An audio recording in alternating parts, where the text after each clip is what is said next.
pembelajaran abad 21, guru dituntut untuk menggunakan pendekatan yang mampu mengembangkan keterampilan berpikir kritis, kolaboratif, kreatif, dan komunikatif pada siswa.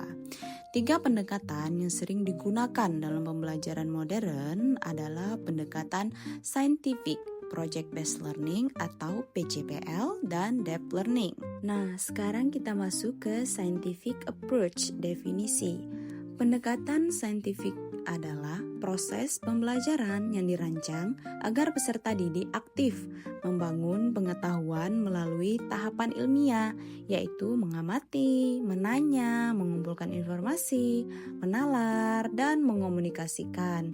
Menurut Hosnan 2014, pendekatan saintifik bertujuan agar siswa memiliki kemampuan berpikir kritis, logis, dan sistematis. Selanjutnya yaitu scientific approach karakteristik.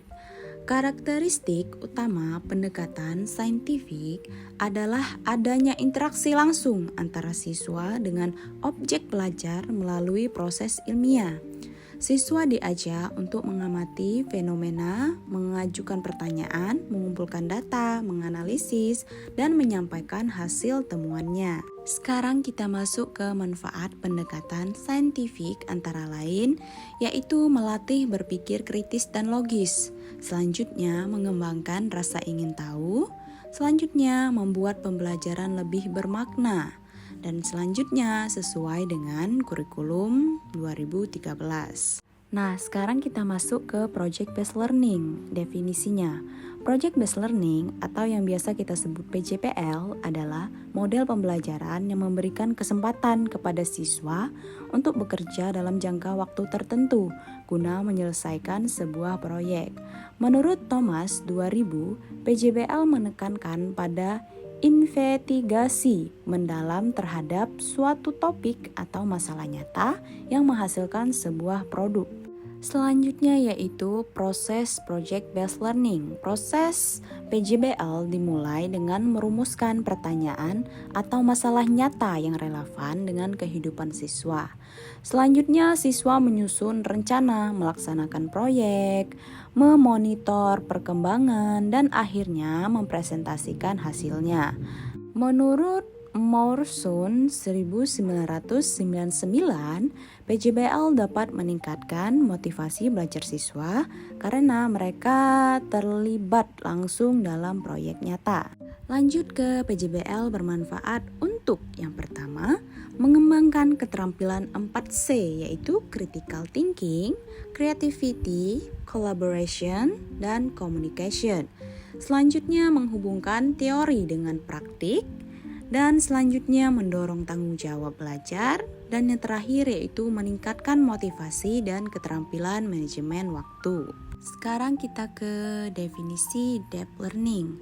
Depth learning adalah proses belajar yang menekankan pada pemahaman mendalam, bukan sekedar hafalan.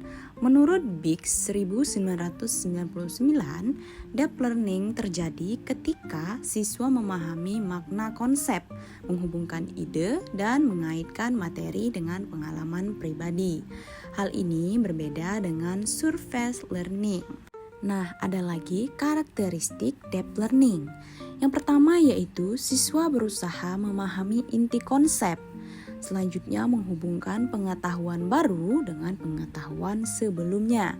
Selanjutnya mampu menerapkan pemahaman pada konteks baru.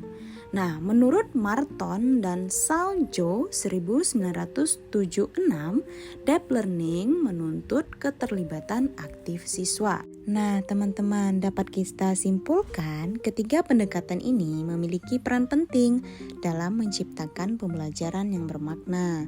Pendekatan saintifik menekankan langkah-langkah ilmiah.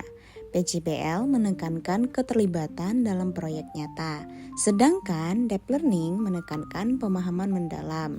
Ketiganya mendukung pembelajaran aktif abad 21. Tamatnya sudah.